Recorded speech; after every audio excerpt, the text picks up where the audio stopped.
श्री शिवाय नमस्तुभ्यम। स्वागत है आपका शिव पुराण शरद संहिता द्वितीय खंड दूसरे अध्याय में। शिव पार्वती चरित्र।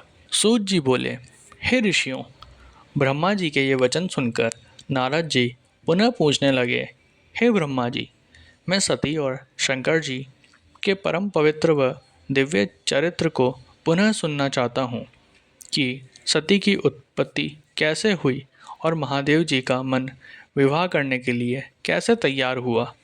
दक्ष से नाराज होकर देवी सती ने अपने देह को कैसे त्याग दिया और फिर कैसे हिमाचल की पुत्री पार्वती रूप में जन्म लिया। उनके तप, विवाह, कामनाश आदि की सभी कथाएं मुझे सविस्तार सुनाने की कृपा करें।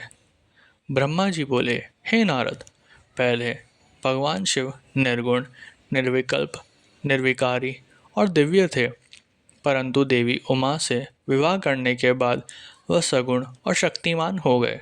उनके बाएं अंग से ब्रह्मा जी उत्पन्न हुए और दाएं अंग से विष्णु उत्पन्न हुए। तभी से भगवान सदाशिव के तीन रूप ब्रह्मा, विष्णु और रुद्र सृष्टिकर्ता, पालनकर्ता और संहारकर्ता के रूप में विख्यात है हुए।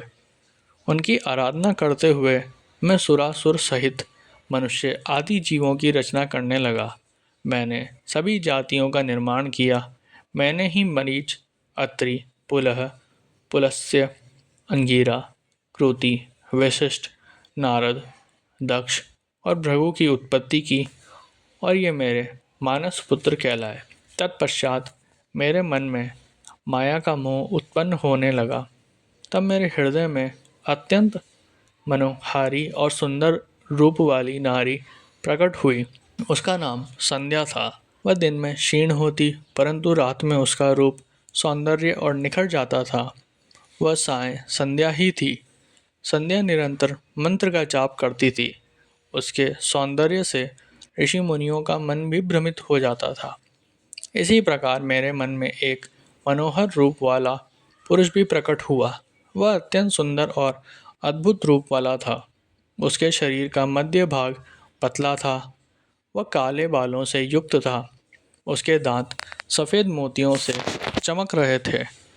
उसके श्वास से सुगंध निकल रही थी। उसकी चाल मदमस्त हाथी के समान थी। उसकी आंखें कमल के समान थी। उसके अंगों में लगे केसर की सुगंध नासिका को तृप्त कर रही थी। तभी उस रूपवान पुरुष ने विनयपूर्वक अपने सिर को मुझ ब्रह्मा के सामने झुकाकर मुझे प्रणाम किया और मेरी बहुत स्तुति की। वह पुरुष बोला, ब्राह्मण, आप अत्यंत शक्तिशाली हैं। आपने ही मेरी उत्पत्ति की है।